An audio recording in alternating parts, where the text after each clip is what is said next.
Welcome back. This is Environment Part 2. In the first part, the focus was the crisis, the laws, and the broad architecture of environmental awareness. Now we move one level deeper. Here, the agenda is sharper. Pollution, legislation, control technologies, case studies, and the kind of examples that strengthen both prelims recall and mains answers. So think of this as the applied side of environment. Not just what the problem is, but how the system responds to it. Let's begin with the core law that ties the chapter together. The Environment Protection Act, 1986.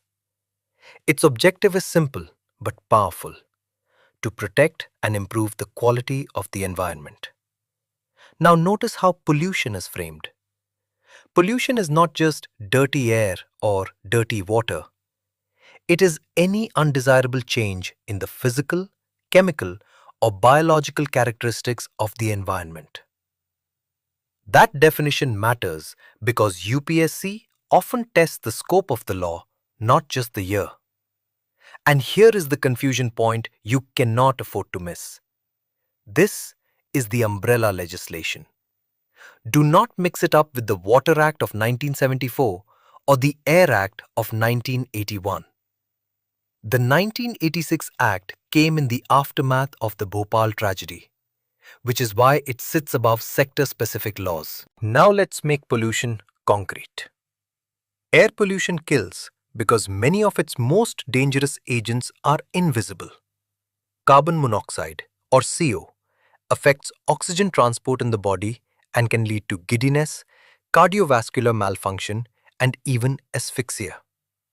Sulfur dioxide, or SO2, damages the respiratory system and is linked to asthma, bronchitis, and chronic respiratory disease.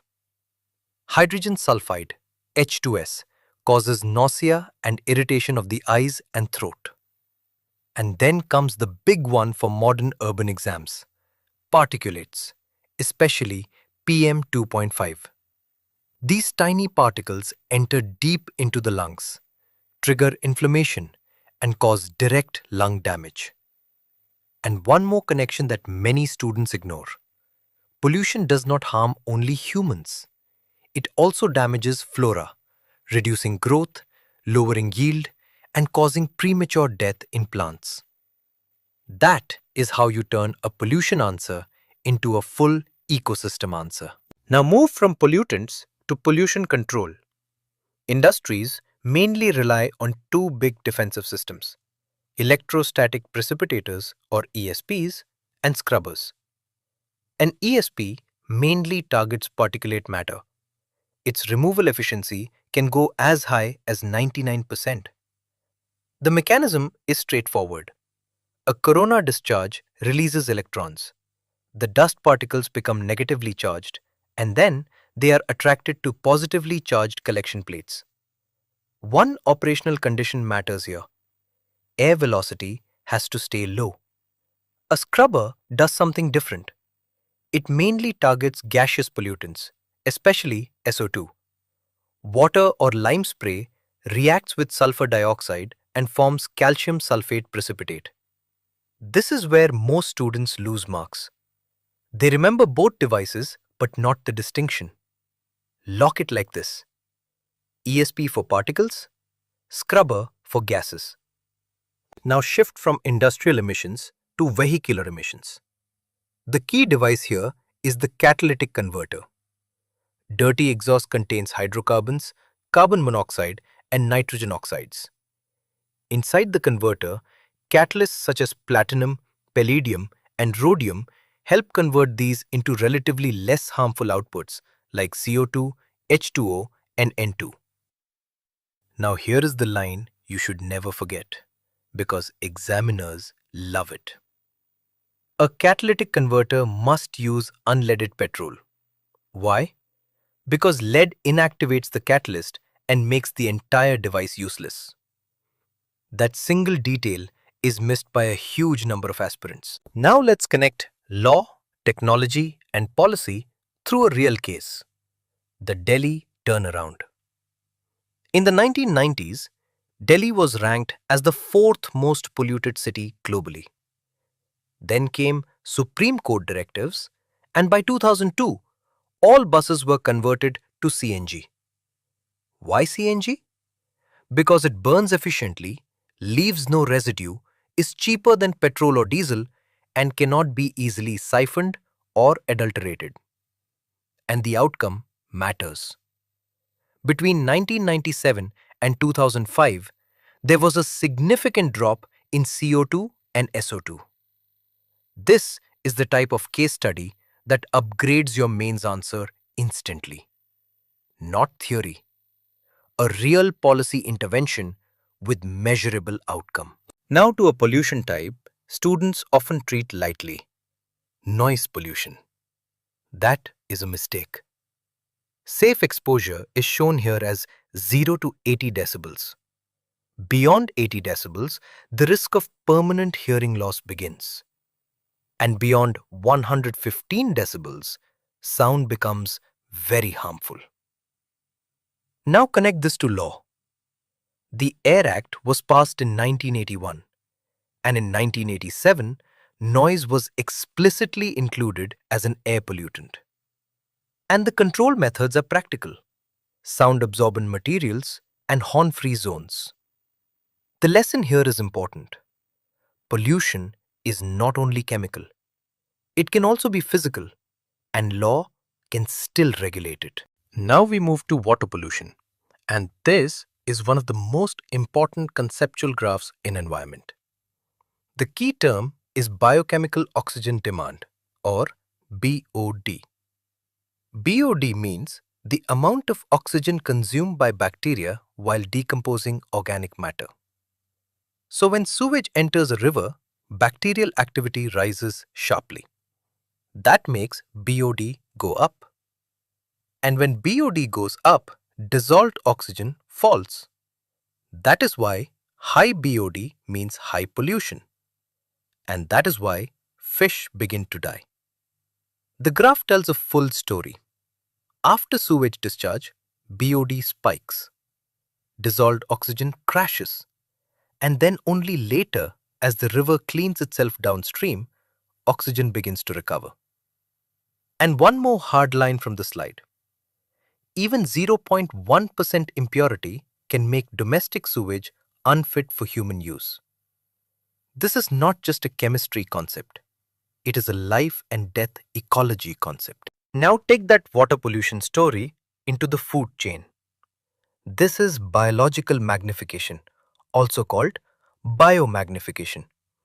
At the base, toxins may be present in low concentration in water.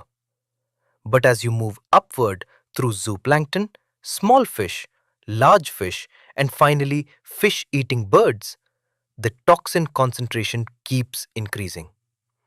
The classic culprits here are mercury and DDT. These are persistent pollutants. They do not disappear easily. They bioaccumulate and then biomagnify in aquatic food chains. The impact line here is high yield. DDT disturbs calcium metabolism in birds, which leads to thin eggshells, premature breaking, and then population decline. This is exactly how UPSC asks ecosystem damage, through chains, not isolated facts. Now let's look at what happens when a lake begins to die. This is eutrophication. The process is simple. Nutrient enrichment, especially nitrogen and phosphorus, leads to algal bloom.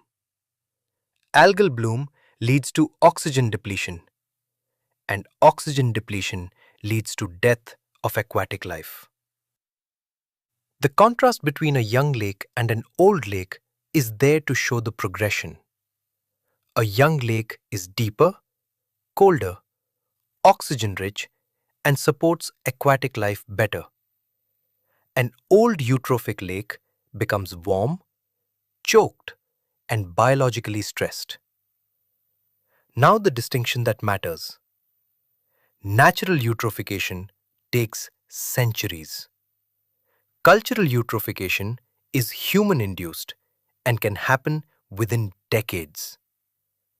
And one species you should never forget here is water hyacinth, Ihonia crassipes, called the terror of Bengal. It thrives rapidly in eutrophic water. Now for a solution-oriented case study. Integrated wastewater management in Arcata, California. The conventional treatment route is mechanical and chemical, sedimentation, filtration, and chlorine. But the biological solution is more elegant. 6 connected marshes. Here, algae, fungi, and bacteria work together to neutralize pollutants and naturally absorb heavy metals. This is important because it shifts your thinking from engineering only to eco-engineering. And then there is the bonus concept. Eco-sand toilets, used in places like Kerala and Sri Lanka, based on dry composting and a zero-waste approach. That is how good environment answers work. Problem, system, alternative model. Now let's move to solid waste and see how waste becomes wealth. The case here is from Bengaluru, associated with Ahmed Khan. The idea is to use recycled plastic powder called polyblend mixed with bitumen to make roads. So the formula becomes polyblend plus bitumen equals durable road surface. The advantages are clear. It becomes water repellent, the road life increases 3 times, and by 2002, 40 kilometers had already been laid. This is where serious answers stand out. They don't stop at plastic is bad. They show where plastic can be re-engineered into durable public infrastructure. Now the soil rescue model, integrated organic farming, associated here with Ramesh Chandra Dagar of Sonipat. This is a circular system. Start with cattle. Cattle produce dung and excreta. That becomes biogas and manure. Manure supports crop growth. Crop growth produces crop waste. And crop waste goes back into the animal and farm system. That is why the central idea is described as zero waste and economical. And the scale line matters too. The Haryana Kisan Welfare Club has 5,000 plus members. This is not just farming. It is circular economy at village level. Now, one of the most dangerous waste categories of all, radioactive waste. The risks begin with accidental leakage, and the examples given are Chernobyl and 3 Mile Island. Then comes the deeper problem, disposal. That is described here as the ultimate challenge. The impacts are severe. Mutations, cancer, and lethality at high doses. The diagram also points toward deep disposal, around 500 meters below ground, reflecting the logic of long-term isolation. This is where you should think like the examiner. The problem is not only production of nuclear waste. The harder question is what to do with it after production. Now close the chapter with the legislative timeline, because prelims loves chronology. 1974, Water Prevention and Control of Pollution Act. 1981, Air Prevention and Control of Pollution Act. 1986, Environment Protection Act, the Umbrella Law. 1987, Air Act amended to include noise. 2002, Delhi buses converted to CNG. This is the clean revision spine for the entire lesson. The environment is resilient, but only if we combine law, technology, and community action. Here's your homework. Take these 5 dates and connect each one to one real environmental problem and one real solution. If you can do that without mixing the sequence, you are no longer memorizing environment. You are thinking through it. You are exam ready.